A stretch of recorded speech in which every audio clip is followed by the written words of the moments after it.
कक्षा 10वीं की स्टूडेंट फाइनली आपका यहाँ विषय विज्ञान का अक्टूबर महीने का मासिक टेस्ट पेपर लेके आ चुके हैं। आप लोग बहुत से रिकमेंड रहे थी कि यहाँ पर अक्टूबर महीने के मासिक टेस्ट पेपर लाओ, तो इस वीडियो में हम आपका विषय विज्ञान का पेपर कंप्लीट करने वाले हैं। और साथ ही आपको बता दें पूरा आपका यहाँ पर रियल पेपर है, और साथ ही जो हम पेपर आपको कराने वाले हैं वो सेम टू सेम आपको यही स्कूल में मिलने वाला है। ठीक है, तो इस वीडियो को आपको ध्यान से देखना है। साथ ही आपका फुल सॉल्यूशन सहित हम आपका विज्ञान विषय पेपर कराने वाले हैं, जिससे आपके वो 20 में 20 अंक आएंगे। तो इस वीडियो को आपको ध्यान से देखना है, और आप यहाँ 20 में 20 अंक लाना चाहते हैं। ठीक है, और वीडियो को यहाँ पर लाइक कर लीजिए और चैनल को सब्सक्राइब कर लीजिए, क्योंकि यहाँ पर ठीक है पेपर लाने बहुत यहाँ मेहनत लगती है। तो जो लाइक का बटन है उसे यहाँ पर जरूर से दबा दीजिए। और साथ ही आप यहाँ पर देख लीजिए मासिक परीक्षा माह अक्टूबर, ठीक है, कक्षा 10 विषय विज्ञान आपका जो यहाँ पर पूर्णांक रहेगा वो 20 अंक का आपका यहाँ पर रहने वाला है। ठीक है, तो इस वीडियो को आपको ध्यान से देखना है। और साथ ही हम आपको फिर से बता देते हैं, यहाँ पर जो लाइक का बटन है उसे जरूर से दबा दीजिए। और साथ ही आप यहाँ पर इस पेपर को अच्छे से याद कर लीजिए, क्योंकि आपको यही पेपर वो स्कूल में मिलने वाला है। तो चलिए जो आपका विज्ञान विषय पेपर वो देख लेते हैं। तो आपका प्रश्न पहला आता है, सही विकल्प चुनकर लिखिए।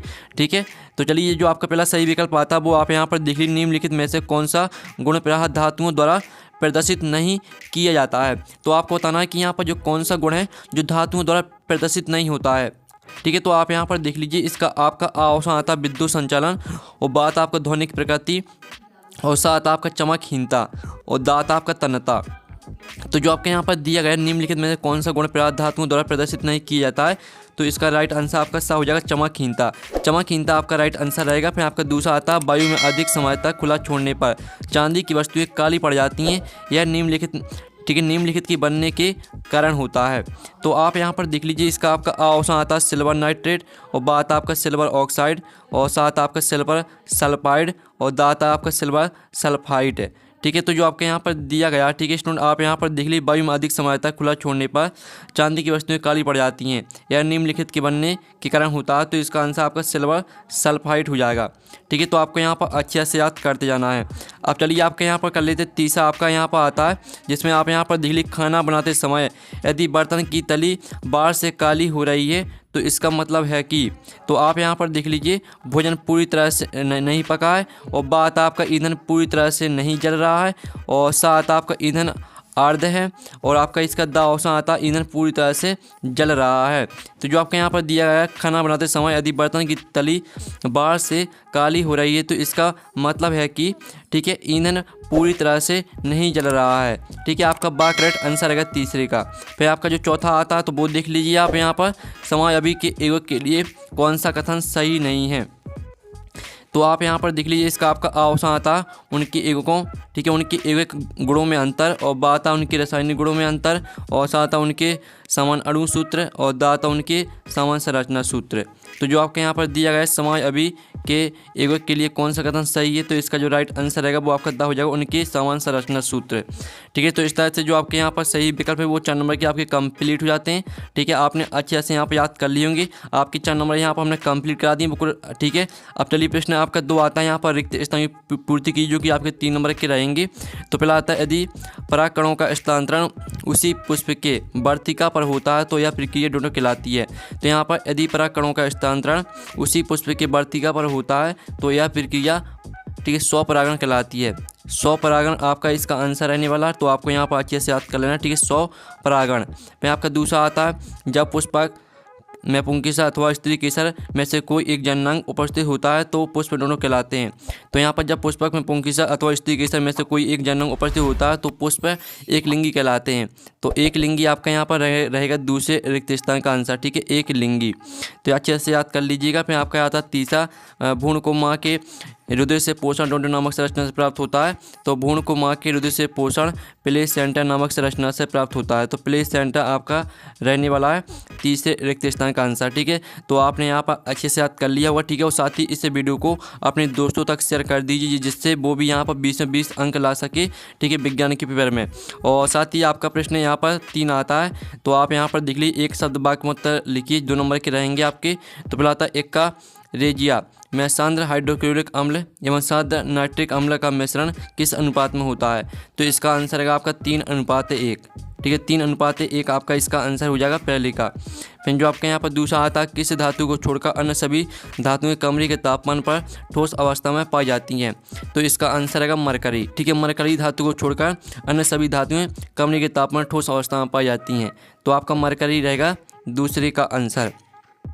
अब चलिए आपका प्रश्न यहाँ पर 4 आता है। तो आप यहाँ पर देख लीजिए, भौतिक गुणधर्म के आधार पर धातु एवं अधातु में 2 अंतर लिखना है, अथवा आता धातु एवं अधातु में रासायनिक आधार पर 2 अंतर लिखिए। फिर प्रश्न 5 आता है साबुन एवं अपमार्जक में 2 अंतर लिखिए, इसका अथवा आता है समानता से आप क्या समझते हैं। फिर प्रश्न 6 आता है ठीक है, प्लेनेरिया पुनरुद्ध भवन की प्रक्रिया चित्र सहित व्याख्या कीजिए, इसका अथवा आता ब्रायोफिल्म की पत्तियों द्वारा प्रजनन किस प्रकार होता है स्पष्ट कीजिए। ठीक है, और साथ ही इसका जो आपका 7वां क्वेश्चन देख लीजिए, ये आपका 7वां क्वेश्चन आता है अलैंगिक व लैंगिक जन्म में 4 अंतर स्पष्ट कीजिए, और इसका जो अथवा है तो अथवा भी आप यहाँ पर देख लीजिए। तो जो स्टूडेंट आपके यहाँ प्रश्न यहाँ पर दिया गया, ठीक है, प्रश्न 4 और प्रश्न 4 चौथे का अथवा प्रश्न 5 और प्रश्न 5 में का अथवा, साथ ही आप यहाँ पर देख लीजिए प्रश्न 6 और प्रश्न 6 में का आपका अथवा, और साथ ही आपका प्रश्न 7। ठीक है, जो इनकी आंसर वो हम यहाँ पर देख लेते हैं। तो स्टूडेंट आप यहाँ पर देख लीजिए, ये आपका प्रश्न चौथे का आंसर, जिसमें आपको धातु और अधातु में भौतिक गुणधर्म के आधार पर अंतर लिखने थे। तो आप यहाँ पर देख लीजिए, ये ठोस अवस्था में पाए जाते हैं और ये ठीक है क्षणभंगुर होते हैं। ये ताप और धारा उत्पन्न कर सकते हैं, ये धारा उत्पन्न नहीं कर सकते हैं। ठीक है, चमकदार होते हैं या चमकदार नहीं होते हैं। ठीक है, इस तरह से आपका यहाँ पर अंतर हो जाते हैं भौतिक गुणधर्म के आधार पर धातु एवं अधातु में। अब चौथे का जो अथवा आपका दिया गया था, जिसमें आपको रासायनिक गुणधर्म के आधार पर आपको धातु एवं अधातु में अंतर लिखने थे। तो ये आपके रासायनिक गुणधर्म के आधार पर धातु एवं अधातु में अंतर है। ठीक है, 3 अंतर यहाँ पर दिए गए हैं, तो कोई 2 अंतर आपको यहाँ से याद कर लेना। ठीक है, आप यहाँ पर देख लीजिए, धातुएँ क्षारकीय ऑक्साइड बनाती हैं, अधातुएँ अम्लीय या उदासीन ऑक्साइड बनाती हैं। ठीक है, आपके रासायनिक गुणधर्म के आधार पर यहाँ पर अंतर हो जाते हैं, तो 2 अंतर आपको यहाँ से याद करना है। मैं आपका प्रश्न 5 में का आंसर देख लीजिए, जिसमें आपको साबुन तथा अपमार्जक में अंतर लिखना था। ठीक है, तो आपके यहाँ पर कितने अंतर दिए हैं? 5 अंतर आपके यहाँ पर दिए गए हैं। तो यहाँ से आपको ठीक है 2 अंतर याद करना है, यानी 3 अंतर याद करना है। ये प्राह बस अम्लों के सोडियम या पोटेशियम लवण होते हैं, ये प्राह एल्किल बेंजीन सल्फोनिक अम्ल के सोडियम लवण होते हैं। ये कठोर जल में कपड़े साफ नहीं करते, ये मृदु जल के अतिरिक्त कठोर जल में भी कपड़ों को साफ करते हैं। इनका जलीय विलयन क्षारीय होता है और इनका जलीय विलयन उदासीन होता है। इस तरह से आपका प्रश्न 5 में का आंसर हो जाता है। ठीक है, यहाँ से कोई 3 अंतर याद कर लीजिएगा। फिर प्रश्न 6 जो प्रश्न 5 में का अथवा आपका दिया गया था, जिसमें आपको लिखना था ठीक है समावता से आप क्या समझते हैं। तो आप यहाँ पर देख लीजिए, ऐसे युग्म जिनके अणुसूत्र तो समान हो परंतु भौतिक अथवा रासायनिक गुणधर्म भिन्न भिन्न परस्पर समावी कहलाते हैं तथा यह परिघटना समावता कहलाती है। तो ये आपका प्रश्न 5 में का अथवा का आंसर हो जाता है। तो आपको यहाँ पर अच्छे से याद कर लेना। ठीक है, और वीडियो को यहाँ पर लाइक जरूर कर लीजिए, हम बड़ी मेहनत से आपके लिए लाते हैं। अब चलिए प्रश्न 6 में का आंसर देख लेते हैं, जो आपका यहाँ दिया गया था ठीक है पुनरुद्ध भवन वाला क्वेश्चन जो आपका यहाँ पर दिया गया था, तो उसी का आंसर है। ठीक है, आप यहाँ पर देख लीजिए, पुनरुद्ध भवन पुनर्जनन शरीर के नवनिर्माण की वह शक्ति जिसके अंतर्गत शरीर के टूट जाने पर उसकी मरम्मत हो जाती है और प्रत्येक टुकड़ा पूर्ण होकर नया जीव बनाता है। साथ ही इसका चित्र भी आप यहाँ पर देख लीजिए, प्लेनेरिया में पुनरुद्ध भवन। ठीक है, इस तरह से आपका 6 में का आंसर रहेगा। फिर आप 6 में का अथवा का आंसर देख लीजिए, जो आपको दिया गया था। ठीक है, ब्रायोफिल्म वाला क्वेश्चन।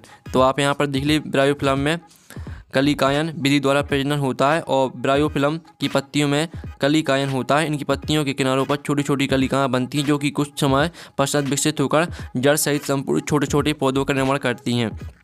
साथ ही इसका चित्र भी आप यहाँ पर देख लीजिए, आपका 6 में का अथवा का आंसर हो जाता है।